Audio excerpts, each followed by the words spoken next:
Hola, buenas tardes. Mi nombre es Dulce Yasmín Pérez Bautista. Soy estudiante del tercer semestre de doctorado en gestión educativa de SINA.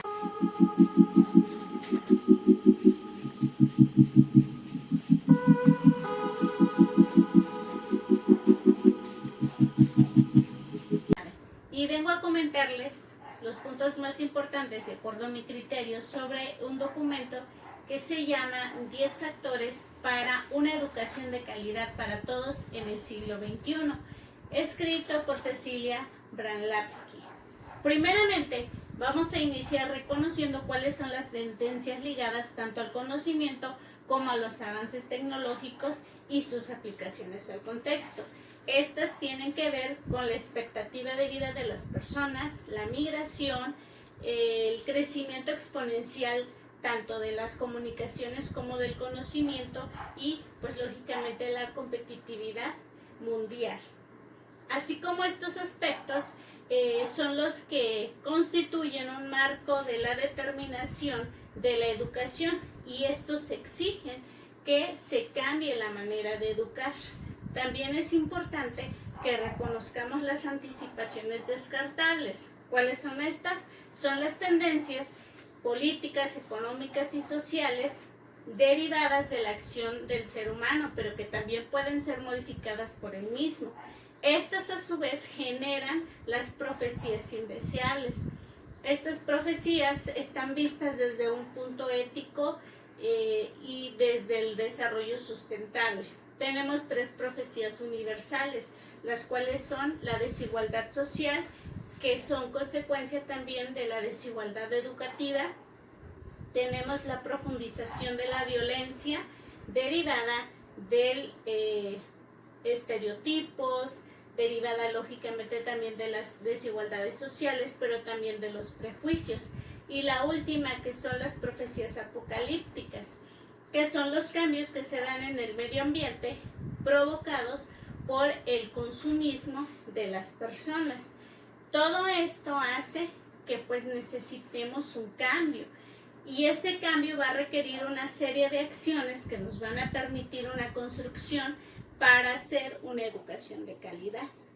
¿Pero qué es una educación de calidad? La definimos como aquella que le permite a una persona aprender lo necesario para poder aprovechar esas tendencias ligadas al conocimiento y a los avances tecnológicos, pero que también le sirvan para evitar que sucedan las profecías indeseables. Estos 2 elementos ya se los había mencionado anteriormente.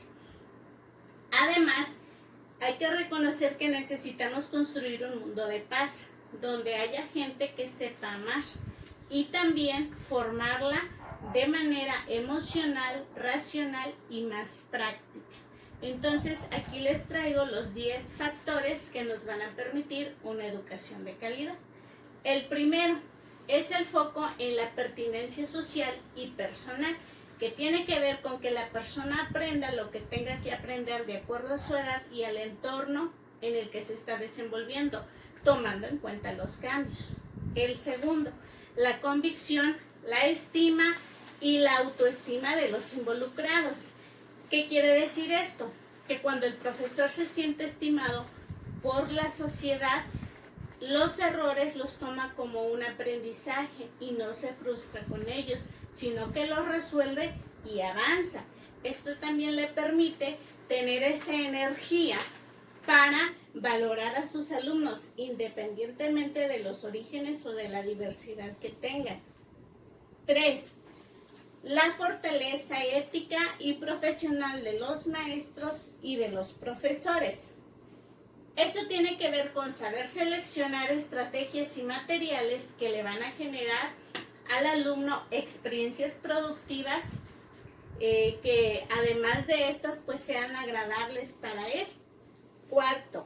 La capacidad de conducción de los directores e inspectores, que esto está referido principalmente a tener la capacidad de gestión para trabajar en equipo y que exista esa compenetración. 5. El trabajo en equipo dentro de la escuela y del sistema.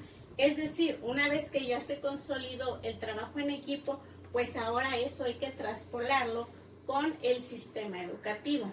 Sexto, las alianzas entre escuela. Tiene que ver aquí con aprender de los demás, pero también con evaluar y evaluarse para poder así construir cercanías y crecer. 7.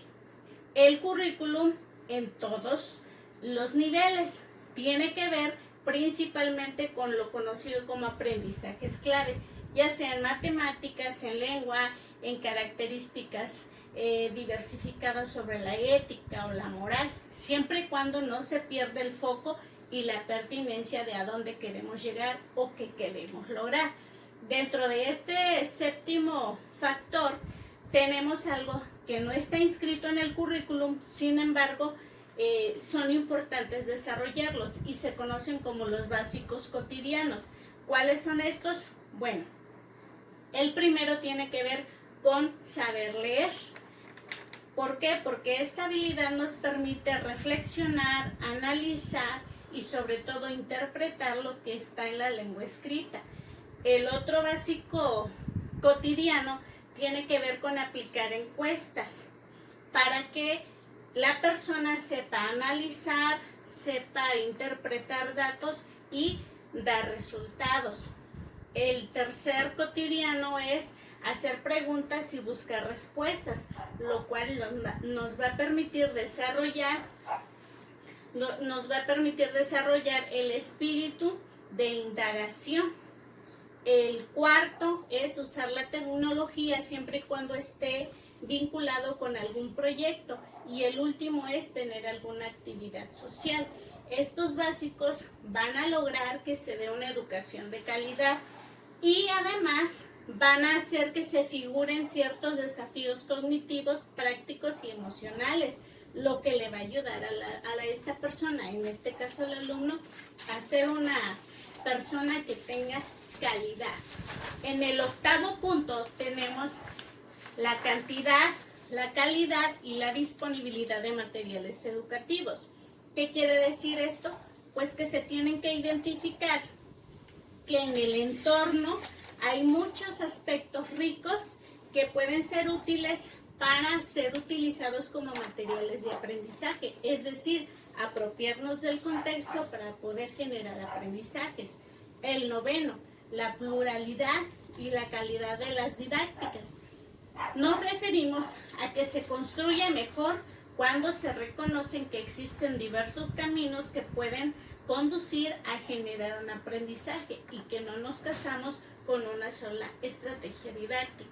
El último, décimo, los mínimos materiales y los incentivos socioeconómicos y culturales. Aquí manejamos como mínimo que el alumno vaya a la escuela alimentado.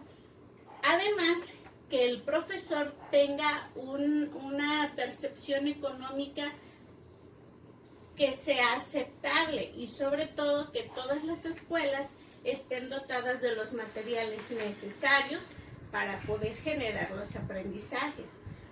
Es importante que se reconozca que el proceso de construcción de la educación de la calidad no es algo que se va a lograr siempre, porque es un proceso de constante construcción debido a que nuestra sociedad está cambiando también. Entonces, conforme va cambiando la sociedad, tenemos que ir cambiando las acciones que nos van a hacer construir una educación de calidad. Además, también es necesario darle a nuestros alumnos una nueva cara de la educación. Es decir, que no estemos obligados a desarrollar un aprendizaje rígido, sino que por el contrario, generemos alumnos autónomos que se apasionen por cambiar este mundo. Y nosotros como profesores somos los agentes de cambio. Somos aquellos que vamos a propiciar aprendizajes donde el alumno va a descubrir nuevas cosas, nutriendo así su aprendizaje. Espero que este breve resumen sobre el documento de 10 factores para una educación de calidad, escrito por Cecilia Bramlatsky, les haya sido de utilidad.